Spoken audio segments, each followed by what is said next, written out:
Hi students, welcome to new class. ഇന്നത്തെ ക്ലാസ്സിൽ പ്രധാനപ്പെട്ട ടോപ്പിക് എന്ന് പറയുന്നത് എംപ്ലോയി സ്റ്റോക്ക് ഓപ്ഷൻ സ്കീം. ഇത് നിങ്ങൾക്ക് 3 മാർക്കിനൊക്കെ ചോദിക്കാവുന്ന ക്വസ്റ്റ്യൻ ആണ്. എന്താണ് എംപ്ലോയി സ്റ്റോക്ക് ഓപ്ഷൻ സ്കീം അല്ലെങ്കിൽ ESOS എന്ന് പറയുന്നത്? Under ESOS companies offer their equity shares to their employees. It is a scheme under which the company gives option right and not the obligation to the whole-time directors, officers or employees to purchase or subscribe at a future date the equity shares at a predetermined price. This right may be exercised by the employees during the specified period. There is no obligation on the part of the employees to exercise this option to purchase the shares. The scheme gives the employees an option to subscribe the shares or not. Employee stock option സ്കീമിൽ companies സാധാരണയായിട്ട് അവരുടെ equity shares എംപ്ലോയീസിന് cell ചെയ്യാറുണ്ട്. ഇതൊരു സ്കീമാണ്. ഈ scheme പ്രകാരം company ഒരു option കൊടുക്കുകയാണ്. അതൊരു അവകാശമാണ് അവരുടെ, അല്ലാണ്ട് ഒബ്ലിഗേഷൻ അവരത് ചെയ്തോളണമെന്നില്ല. To the whole time directors, ആർക്കൊക്കെ കൊടുക്കാറുള്ളത്? ഹോൾ ടൈം ഡയറക്ടേഴ്സ്, ഓഫീസേഴ്സ്, എംപ്ലോയീസിനൊക്കെ ഇവരുടെ ഈ ഷെയർ പർച്ചേസ് ചെയ്യാനോ അതല്ലെങ്കിൽ ഒരു ഫ്യൂച്ചർ ഡേറ്റിന് സബ്സ്ക്രൈബ് ചെയ്യുക. അതെങ്ങനെയായിരിക്കും? പ്രീ ഡിറ്റർമിൻഡ് പ്രൈസ് മുൻകൂട്ടി തന്നെ നിശ്ചയിച്ചിട്ടായിരിക്കും കൊടുക്കേണ്ടാവുക.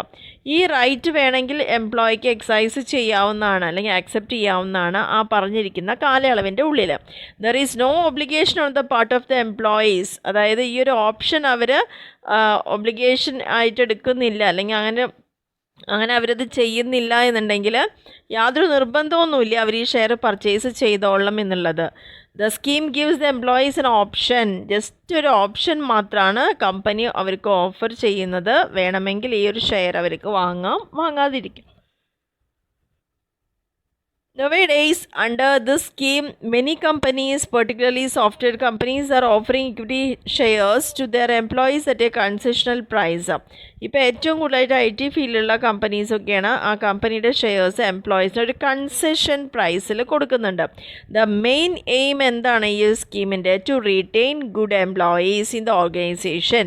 ആ ഓർഗനൈസേഷനിൽ നല്ല എംപ്ലോയീസ് ആരാണോ അല്ലെങ്കിൽ നന്നായിട്ട് ഹാർഡ് വർക്ക് ചെയ്യുന്ന എംപ്ലോയീസ് ആരാണോ അവരെ റീറ്റെയിൻ ചെയ്യുന്നതിന് വേണ്ടിയിട്ടാണ്.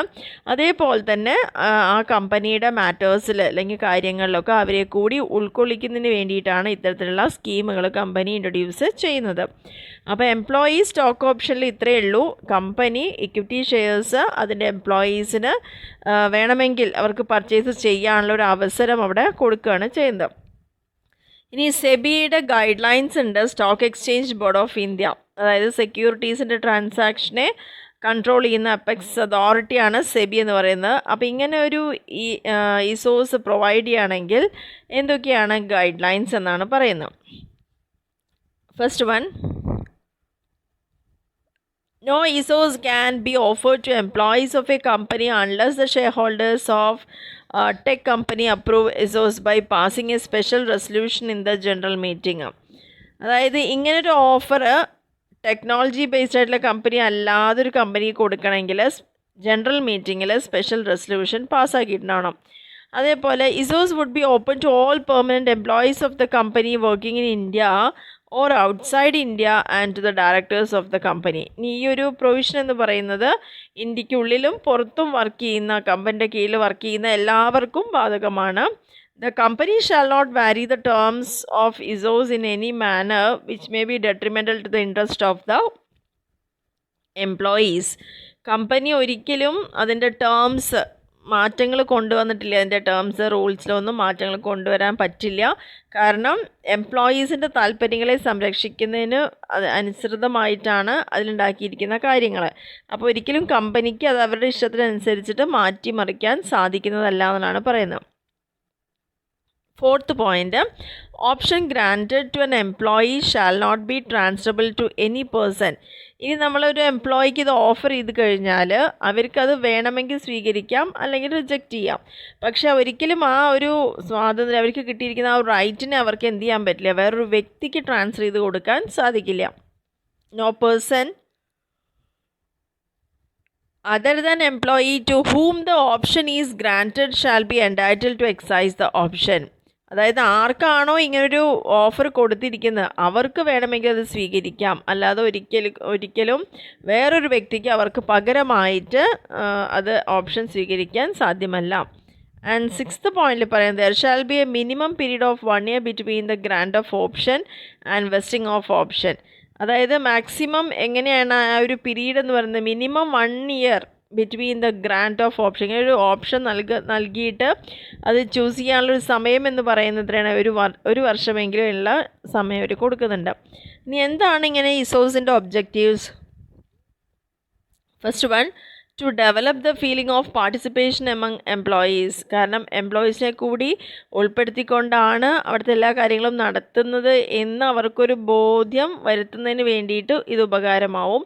To attract and motivate the efficient and skilled employees of the company. കമ്പനിയിൽ തന്നെ ഏറ്റവും എഫിഷ്യൻ്റ് ആയിട്ടുള്ള എംപ്ലോയീസിന് വളരെയധികം അട്രാക്റ്റ് ചെയ്യാനും അതേപോലെ ഒരു മോട്ടിവേറ്റ് ചെയ്യാനും പറ്റുന്ന ഒരു കാര്യമാണ് ഇസോസ് എന്ന് പറയുന്നത്.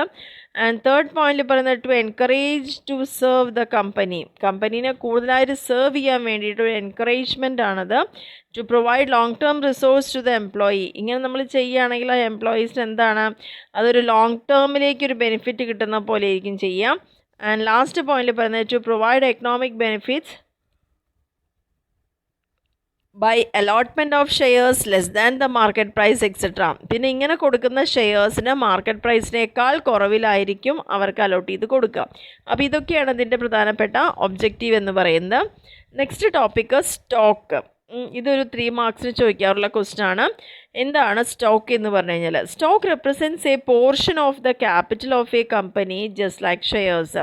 ഷെയർസിനെ പോലെ തന്നെ കമ്പനിയുടെ ക്യാപിറ്റലിൻ്റെ ഒരു ഭാഗത്തിനെ തന്നെയാണ് സ്റ്റോക്ക് എന്ന് പറയുന്നത്. It is a consolidation of fully paid shares. Fully paid ഷെയർസിൻ്റെ ഒരു കൺസോളിഡേറ്റഡ് ഫോമിനെയാണ് സ്റ്റോക്ക് എന്ന് പറയുന്നത്. In the words of Lord Hatherley, stock is a set of shares put together in a bundle. അതായത് ഒരു കൂട്ടം ഷെയർ ഒരു ബണ്ടിലാക്കി വെക്കുകയാണെങ്കിൽ അതിനെയാണ് എന്ത് പറയുന്നത്?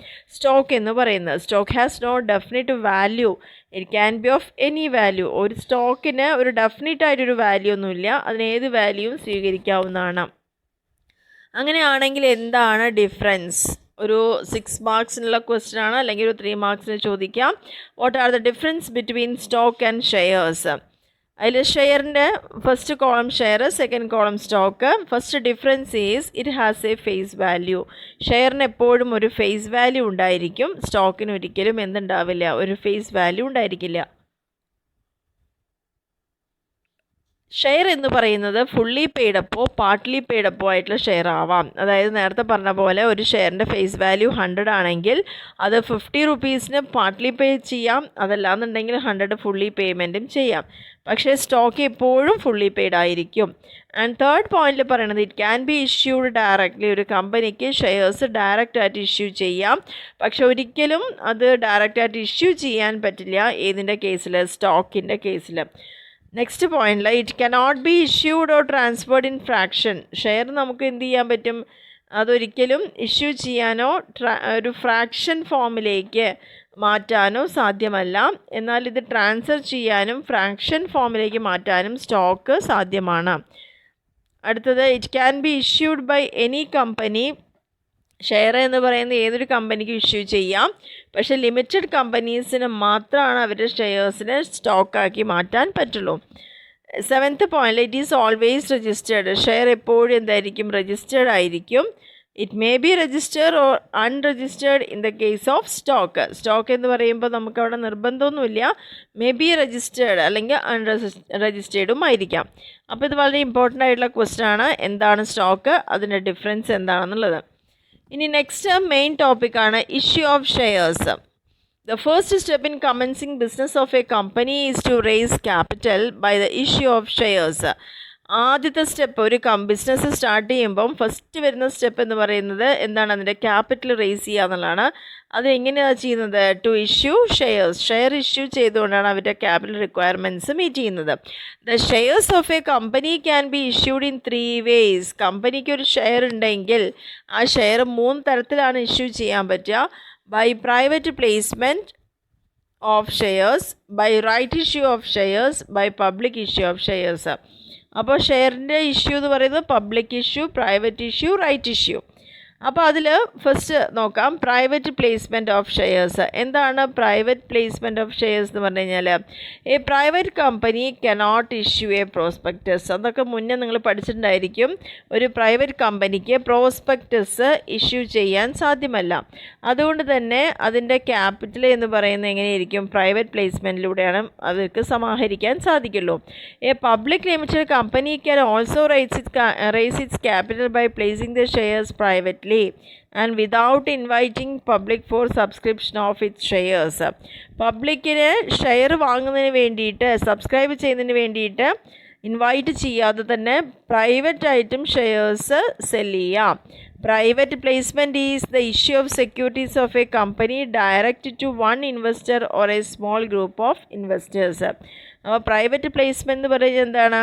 സെക്യൂരിറ്റീസ് ഇഷ്യൂ ചെയ്യുക കമ്പനിയുടെ. ആർക്ക്? ഡയറക്റ്റ് ടു ഒരു ഇൻവെസ്റ്റർക്കോ അല്ലെങ്കിൽ ഒരു ഗ്രൂപ്പ് ഓഫ് ഇൻവെസ്റ്റേഴ്സിനോ ഇഷ്യൂ ചെയ്യുക. അതിനാണ് പ്രൈവറ്റ് പ്ലേസ്മെൻറ്റ് എന്ന് പറയുന്നത്. Generally the investors are the financial institutions or other existing companies or selected private persons such as friends and relatives or promoters.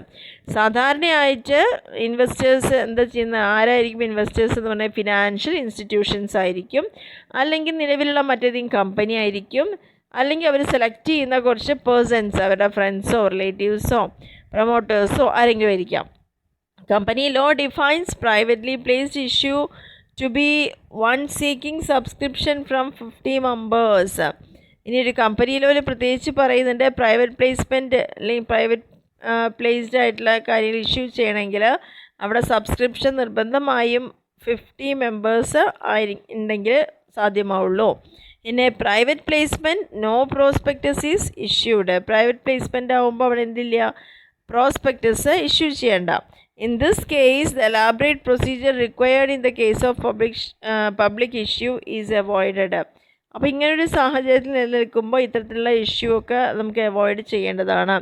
Therefore, the cost of issue is minimal. അതുകൊണ്ട് തന്നെ ഇത് cost, ഇതെങ്ങനെ നമുക്ക് issue ചെയ്യണമെങ്കിൽ വരുന്നതായിട്ടുള്ള ചിലവ് minimal ആയിരിക്കും എന്നുള്ളതാണ് പറയുന്നത്. The process of raising funds is also very simple. Fund raise ചെയ്യണമെങ്കിലും വളരെയധികം എളുപ്പമാണ്. But the number of shares that can be issued in a private placement is generally limited. ഇനി പ്രൈവറ്റിൽ നമ്മൾ ഇത്തരത്തിലൊരു കാര്യം ചെയ്യുകയാണെങ്കിൽ അതിൻ്റെ നമ്പർ എന്ന് പറയുന്നത് മാക്സിമം എത്ര വരയ്ക്ക് ആവുള്ളൂ? Number of shares that can be issued in a private placement is generally limited. അപ്പം സാധാരണയായിട്ട് അതിൻ്റെ എണ്ണം എന്ന് പറയുന്നത് എന്താണ്? ലിമിറ്റ് ചെയ്യപ്പെട്ടിട്ടുണ്ട്. Following are the conditions of private placement of shares. ഇനി 2 കണ്ടീഷൻസ് ആണ് ഇതിന് ബാധകമായിട്ടുള്ളത്. ഒന്നാമത്തത്, a company has to pass a special resolution. ഒരു കമ്പനി നിർബന്ധമായിട്ടും പ്രൈവറ്റ് പ്ലേസ്മെൻറ്റ് ചെയ്യുന്നുണ്ടെങ്കിൽ ഒരു മീറ്റിംഗ് കണ്ടക്ട് ചെയ്യുക, അതിൽ സ്പെഷ്യൽ റെസൊല്യൂഷൻ പാസ്സാക്കണം.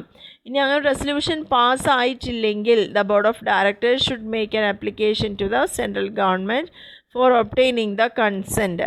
അപ്പോൾ അവരെന്ത് ചെയ്യും? അതിൻ്റെ ഒരു കോപ്പി അങ്ങനെ സെൻട്രൽ ഗവൺമെൻറ്റിന് കൈകാര്യം കൊടുക്കും. അത് കൊടുത്തതിന് ശേഷം ബാക്കി നടപടികൾ അവിടെ നിന്നാണ് ചെയ്യുന്നത്. ആപ്ലിക്കേഷൻ സെൻട്രൽ ഗവൺമെൻറ്റിന് കൊടുക്കുക, എന്തിനു വേണ്ടിയിട്ട്? അവരുടെ കൺസെൻറ്റ് ഒബ്റ്റെയിൻ ചെയ്യുന്നതിന് വേണ്ടിയിട്ട്. രണ്ടാമത്തെ പോയിന്റ് പറയുന്നത്, shares should not be sold for a period of 3 years from the date of allotment. ഇങ്ങനെ ഷെയർ കിട്ടിക്കഴിഞ്ഞാൽ എന്നാണോ നിങ്ങളുടെ പേർക്ക് അലോട്ട് ചെയ്ത് വരുന്നത് അത് മുതൽ 3 വർഷം വരേക്ക് എന്ത് ചെയ്യാൻ പറ്റില്ല? ഇത് സെയിൽ ചെയ്യാൻ പറ്റില്ല. The period is called lock in period. ഈ പീരീഡിനെയാണ് ലോക്ക് ഇൻ പീരീഡ് എന്ന് അറിയപ്പെടുന്നത്. നെക്സ്റ്റ് പോയിന്റിൽ റൈറ്റ് ഇഷ്യൂ. ആദ്യത്തെ പ്രൈവറ്റ് പ്ലേസ്മെൻറ്റ്, രണ്ടാമത്തെ റൈറ്റ് ഇഷ്യൂ ആണ് പറയുന്നത്. എന്താണ് റൈറ്റ് ഇഷ്യൂ എന്ന് പറഞ്ഞു കഴിഞ്ഞാൽ? It is a cheap way of raising finance. Finance raise ചെയ്യണമെങ്കിൽ ഏറ്റവും എളുപ്പത്തിൽ നടക്കുന്നൊരു സംഭവമാണ് റൈറ്റ് ഇഷ്യൂ എന്ന് പറയുന്നത്. ഇനി right issue no prospectus issued. ഇനി റൈറ്റ് ഇഷ്യൂ ചെയ്യുമ്പോൾ ഒരിക്കലും പ്രോസ്പെക്ടസ് ഇഷ്യൂ ചെയ്യേണ്ട ആവശ്യം വരുന്നില്ല. പിന്നെ പറയുന്നത് പബ്ലിക് ഇഷ്യൂ ആണ്. അപ്പോൾ ആദ്യം പ്രൈവറ്റ് പ്ലേസ്മെൻറ്റ്, രണ്ടാമത്തത് റൈറ്റ് ഇഷ്യൂ, മൂന്നാമത്തത് പബ്ലിക് ഇഷ്യൂ ആണ് പറയുന്നത്. എന്താ പബ്ലിക് ഇഷ്യൂ എന്ന് പറയുക? ഡയറക്റ്റായിട്ട് പബ്ലിക്കിന് സെയിൽ ചെയ്യാൻ വേണ്ടി ഓഫർ ചെയ്യാം. Selling of shares or securities to public by issue of prospectus. ഇവർക്ക് എന്ത് ചെയ്യാം? പ്രോസ്പെക്ടസ് ഇഷ്യൂ ചെയ്യാം. Public issue is 2 types. 2 തരത്തിലാണ് പബ്ലിക് ഇഷ്യൂ ഉള്ളത്. ഒന്ന് IPO, ഇനീഷ്യൽ പബ്ലിക് ഓഫർ. രണ്ടാമത്തെ ഓഫർ ഫോർ സെയിൽ എന്ന് പറയുന്നത്. അപ്പോൾ എന്താണ് IPO എന്ന് പറഞ്ഞു കഴിഞ്ഞാൽ? Method of raising securities in which company sells shares or stock to general public for the first time.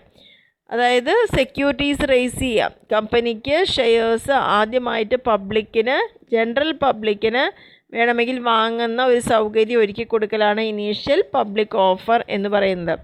അടുത്തത് ഓഫർ ഫോർ സെയിൽ. ഈ മെത്തേഡിൽ പറയുന്നത് എന്താണ്? ഇൻസ്റ്റെഡ് ഓഫ് ഓഫറിങ് ഷെയർസ് ഡയറക്റ്റായിട്ട് ഓഫർ ചെയ്യുന്ന പകരം by the company itself, company തന്നെ നേരിട്ട് എന്ത് ചെയ്യുന്നു? അവർ ഓഫറും സെയിലും ചെയ്യുന്നു. It offers through the intermediaries such as issue houses. ഇനി ഇതിന് വേണ്ടിയിട്ട് ചില ഇടനിലക്കാരെ കമ്പനി ഉപയോഗിക്കുകയാണ്. ഇഷ്യൂ ഹൗസസോ അല്ലെങ്കിൽ മർച്ചൻറ്റ് ബാങ്ക്സോ ഇൻവെസ്റ്റ്മെൻറ്റ് ബാങ്ക്സോ അതല്ലെങ്കിൽ ഒരു ഫേം ഓഫ് സ്റ്റോക്ക് ബ്രോക്കേഴ്സോ ഇവരുടെയൊക്കെ സാന്നിധ്യത്തിലാണ് ഒരു ഓഫർ ഫോർ സെയിൽ നടത്തുന്നത്. ഇനി എന്താണ് procedure of issuing new shares issue ചെയ്യാനുള്ള പ്രൊസീജിയേഴ്സ് എന്തൊക്കെയാണെന്നാണ് പറയുന്നത്. അതിൽ ഫസ്റ്റ് പറയുന്നത് equity offerings by companies are offered to the investors in two forms: fixed price offer മെത്തേഡും ബുക്ക് ബിൽഡിംഗ് മെത്തേഡും. അതിൽ ഫിക്സഡ് പ്രൈസ് മെത്തേഡ് എന്താണെന്നുള്ളത് നോക്കാം. In this case, the company fixes the issue price and then advertise the number of shares to be issued. ആ പേര് തന്നെ അറിയാം, ആദ്യം പ്രൈസ് ഫിക്സ് ചെയ്യുന്നു, അതിനുശേഷം കമ്പനി എത്ര ഷെയർ ആണ് ഇഷ്യൂ ചെയ്യുന്നതെന്നുള്ള വിവരം അഡ്വർടൈസ് ചെയ്യുന്നു. If the price is very high, the investors will apply for fewer number of shares. വളരെ കൂടുതലാണ് വിലയെങ്കിൽ അപ്പോൾ ആൾക്കാർ എന്ത് ചെയ്യും? അത് വാങ്ങുന്നതിൻ്റെ എണ്ണം അവിടെ കുറയ്ക്കുകയാണ് ചെയ്യുന്നത്. On the other hand, if the issue is under priced ആണെങ്കിലോ, അവർ ഉദ്ദേശിച്ചേക്കാൾ വില കുറച്ചിട്ടാണ് കൊടുക്കുന്നതെങ്കിലോ, അങ്ങനെയാണെങ്കിൽ investors will happy for more number of shares. അപ്പോൾ കുറച്ച് പൈസയാണെങ്കിൽ അവർക്ക് എന്ത് ചെയ്യാം? കൂടുതൽ നമ്പർ ഓഫ് ഷെയർസ് അവിടെ പർച്ചേസ് ചെയ്യാൻ പറ്റും. This will lead to huge over subscription. അങ്ങനെ വരുമ്പോൾ ഒരു പോരായ്മ എന്താണെന്നുള്ളതാണ് ചൂണ്ടിക്കാണിക്കുന്നത്. First one, selection of merchant ബാങ്കറെ നമ്മൾ സെലക്ട് ചെയ്യാം. ആരാണ് ഈ മർച്ചൻറ്റ് ബാങ്കർ പറഞ്ഞു കഴിഞ്ഞാൽ? ഇതൊരു ഇൻസ്റ്റിറ്റ്യൂഷനാണ്. ഇവിടെ നമ്മൾ ചെയ്യുന്നത് എന്താ വെച്ചാൽ giving a financial service to a ബിസിനസ്സിന് വേണ്ടതായിട്ടുള്ള സാമ്പത്തിക സഹായം ചെയ്യുന്ന ഇൻസ്റ്റിറ്റ്യൂഷൻസ് ഉണ്ടാവും, അവരെയാണ് മർച്ചൻറ്റ് ബാങ്കർ എന്ന് പറയുന്നത്. It includes advertising on and arranging share issue. അതിലേതോ കാര്യങ്ങൾ വരും? ഒന്ന്, ഷെയറിൻ്റെ അഡ്വർടൈസ്മെൻറ്റ് കൊടുക്കുക, അതിന് വേണ്ട അറേഞ്ച്മെൻറ്റ്സ് കൊടുക്കുക. ഇതാണ് ഈ കമ്മിറ്റിയുടെ പ്രധാനപ്പെട്ട ജോലി എന്ന് പറയുന്നത്. The issuing company should select a merchant banker to manage its issue. ഒരു കമ്പനി ഇഷ്യൂ ചെയ്യാൻ ഉദ്ദേശിക്കുന്നത് അതുമായി ബന്ധപ്പെട്ട് വരുന്ന കാര്യങ്ങളെ ഓപ്പറേറ്റ് ചെയ്യുന്നതിന് വേണ്ടിയിട്ട് എല്ലാവരും ഒരു മർച്ചൻറ്റ് ബാങ്കറെ ഏൽപ്പിക്കുകയാണ് ചെയ്യുന്നത്. രണ്ടാമത്തെ പോലെ പറയുന്നത് ഇഷ്യൂ ഓഫ് പ്രോസ്പെക്ടസ്. പബ്ലിക് കമ്പനിക്കാണ് ഇൻകോർപ്പറേഷൻ സർട്ടിഫിക്കറ്റ് കിട്ടിയ അപ്പോൾ തന്നെ അവർക്ക് എന്ത് ചെയ്യാം? ഇൻകോർപ്പറേഷൻ സർട്ടിഫിക്കറ്റ്, അതായത് ആ സർട്ടിഫിക്കറ്റ് അവർക്ക് കൊടുക്കാം. ഇൻകോർപ്പറേഷൻ ഇഷ്യൂ ചെയ്യാവുന്നതാണ്, പ്രോസ്പെക്ടസ് ഇഷ്യൂ ചെയ്യാം, ന്യൂസ് പേപ്പറിൽ അഡ്വർടൈസ് ചെയ്യാൻ പറ്റും, പബ്ലിക്കിനെ ഇൻവൈറ്റ് ചെയ്യാൻ പറ്റും. അവർ ഷെയർ ഇങ്ങനെ ഇറക്കുന്നുണ്ട്, വേണ്ടവർക്ക് വാങ്ങാമെന്ന് പറഞ്ഞാൽ പബ്ലിക്കിനെ ഓപ്പൺ ആയിട്ട് തന്നെ അവർക്ക് ഇൻവൈറ്റ് ചെയ്യാൻ പറ്റും. എ പ്രോസ്പെക്ടസ് എന്ന് പറഞ്ഞാൽ എന്താണ്? It is an invitation to the public to subscribe. അതായത് ജനങ്ങൾക്ക് കൊടുക്കുന്ന ഒരു ഇൻഫർമേഷൻ അല്ലെങ്കിൽ ഇൻവിറ്റേഷനാണ് പ്രോസ്പെക്ടസ് എന്ന് പറയുന്നത്. അവരുടെ കയ്യിൽ ഷെയർ ഉണ്ട്, ഇത്ര രൂപയുടെ ഇത്ര ഷെയർ ഉണ്ട്, ആർക്ക് വേണമെങ്കിലും വാങ്ങാം എന്നുള്ളൊരു കാര്യമാണ് അവിടെ പറയുന്നത്. It is generally circulated to the public printed notice. കാരണം ഇത് എപ്പോഴും ഓൾറെഡി പ്രിൻറ്റ് ചെയ്ത് വെച്ചിരിക്കുന്ന ഒരു നോട്ടീസായിട്ടായിരിക്കും പറയാം. A copy of prospectus signed by the directors must be file with registrar. ഇനി ആരൊക്കെ ചേർന്നിട്ടാണോ ഇത് നമ്മൾ പ്രോസ്പെക്ടസ് സൈൻ ചെയ്യുന്നത്, ഡയറക്ടേഴ്സ് എന്ത് ചെയ്യണം? അതിൻ്റെ ബാക്കിയുള്ള കോളങ്ങളെല്ലാം ഫില്ല് ചെയ്ത് ചേർക്കുക. പിന്നെ പറയുന്നത് അപ്പോൾ പ്രൊസീജിയറാണ്, പുതിയൊരു ഷെയറിൻ്റെ പ്രൊസീജിയറാണ്. അപ്പോൾ ആദ്യം നമ്മൾ പറഞ്ഞ സെലക്ഷൻ ഓഫ് ഒരു മർച്ചൻറ്റ് ബാങ്കറെ സെലക്ട് ചെയ്യുന്നു. രണ്ടാമത് അതിൻ്റെ പ്രോസ്പെക്ടസ് ഇഷ്യൂ ചെയ്യുന്നു. മൂന്നാമത് പറയുന്നത് ആപ്ലിക്കേഷൻ ഫോർ ഷെയർസ്. ഇനി എന്താ ചെയ്യുന്നത്? Application is an offer by a investor to subscribe for a specified number of shares in a company. ഒരു കമ്പനി അവിടെ പുറത്തുള്ള ആൾക്കാരോ ഉള്ളിലുള്ള ആയിക്കോട്ടെ, അവർക്ക് താല്പര്യമുണ്ടെങ്കിൽ അതിന് വേണ്ടിയിട്ട് ആപ്ലിക്കേഷൻ ഷെയർസ് എടുക്കണമെങ്കിൽ ആപ്ലിക്കേഷൻ കൊടുക്കുക. Application is an offer by an investor to subscribe, അവരുടെ കമ്പനിയുടെ ഷെയർ വാങ്ങാൻ ഞങ്ങൾക്ക് താല്പര്യമുണ്ട് എന്ന് പറഞ്ഞുകൊണ്ട് ഒരു ആപ്ലിക്കേഷനാണ് അവിടെ കൊടുക്കുന്നത്. ഈ ആപ്ലിക്കേഷൻ എന്ന് പറയും ഓരോ പ്രോസ്പെക്ടസും എന്താണ്, ഒരു പ്രിൻറ്റഡ് ആപ്ലിക്കേഷൻ ഫോം ഉണ്ടായിരിക്കും. അതിൻ്റെ വില എത്രയാണ്, ഷെയറിൻ്റെ വില എത്രയാണ്, നമ്മൾ ആപ്ലിക്കേഷൻ മണി ആയിട്ട് കൊടുക്കേണ്ടത്, അലോട്ട്മെൻറ്റ് എത്രയാണ്, അങ്ങനെ സബ്സീക്വൻ്റ് ചെയ്ത കോളിന് എന്താണ് വില വരുന്നത്, അങ്ങനെ എല്ലാ കാര്യങ്ങളും ഡീറ്റെയിൽ ആയിട്ട് അവിടെ പറഞ്ഞിട്ടുണ്ടായിരിക്കും. The application form must send along with application money. ഇനി ആപ്ലിക്കേഷൻ മണിയുടെ ഒപ്പം തന്നെയാണ് ആപ്ലിക്കേഷൻ ഫോമും കൂടി നമ്മളവിടെ കൊടുക്കേണ്ടതെന്നാണ് പറയുന്നത്. According to SEBI guidelines, the application money should not be less than 25% of the issue price of the shares. Share issue ചെയ്യാൻ്റെ വില എന്താണോ അതിലൊരിക്കലും കുറച്ച് കാണിക്കാൻ പറ്റില്ല. അതിൽ 25% കുറവായിട്ട് വാല്യൂ ഇവിടെ കാണിക്കാൻ പറ്റില്ല എന്നുള്ളതാണ് പറയുന്നത്. കമ്പനീസ് ആക്ട് പ്രകാരം application money should not less than, ഇനി നമ്മൾ സ്വീകരിക്കുന്ന ആപ്ലിക്കേഷൻ മണിയും അതിന് ടോട്ടൽ സ്വർണം അല്ലെങ്കിൽ ബാക്കിയുള്ള കാര്യങ്ങളെ ബേസ് ചെയ്തുകൊണ്ട് അത് അവരുടെ കയ്യിലുള്ളതിനെ ബേസ് ചെയ്തുകൊണ്ട് 25% കുറയാതെ വേണം ആപ്ലിക്കേഷൻ മണി റിസീവ് ചെയ്യുക. അതായത് സപ്പോസ് ഒരു 100 രൂപയാണ് വില എങ്കിൽ അതിൻ്റെ 25% പറയുമ്പോൾ എത്രയാണ്, 25 രൂപ. അപ്പോൾ 25 രൂപയിൽ കുറഞ്ഞിട്ട് ആപ്ലിക്കേഷൻ മണി അവർക്ക് റിസീവ് ചെയ്യാൻ പറ്റില്ല. However, according to companies that application money should not be less than 5% of the nominal value. ഒരു ഷെയറിൻ്റെ നോമിനൽ വാല്യൂ എന്താണോ അതിൽ നിന്ന് 5% കണക്കാക്കുകയും അതിൽ കുറയാത്തൊരു എമൗണ്ട് ആയിരിക്കണം ആപ്ലിക്കേഷൻ മണി ആയിട്ട് സ്വീകരിക്കേണ്ടത്. സെബിയുടെ ഗൈഡ്ലൈൻസ് പ്രകാരം അവർ പറയുന്നത് എന്താ, 25% ആണ് ഇഷ്യൂ പ്രൈസ്. ഷെയറിൻ്റെ ഇഷ്യൂ പ്രൈസ് എന്താണോ അതിൻ്റെ 25% ആണ് പറയുന്നത്. എന്നാൽ കമ്പനീസ് ആക്ട് പ്രകാരം പറയുന്ന ആപ്ലിക്കേഷൻ മണി എന്ന് പറയുന്നത് 5% താഴരുത്, നോമിനൽ വാല്യൂവിൻ്റെ 5% കുറയരുത്. ഇനി 4ാമത്തെ പോയിന്റ് പറയുന്ന അലോട്ട്മെൻറ്റ് ഷെയർസ് ടു അപ്ലിക്കൻറ്റ്. ഇനി എങ്ങനെയാണ് അപ്ലിക്കൻറ്റിന് ഷെയർ അലോട്ട് ചെയ്ത് കൊടുക്കുക?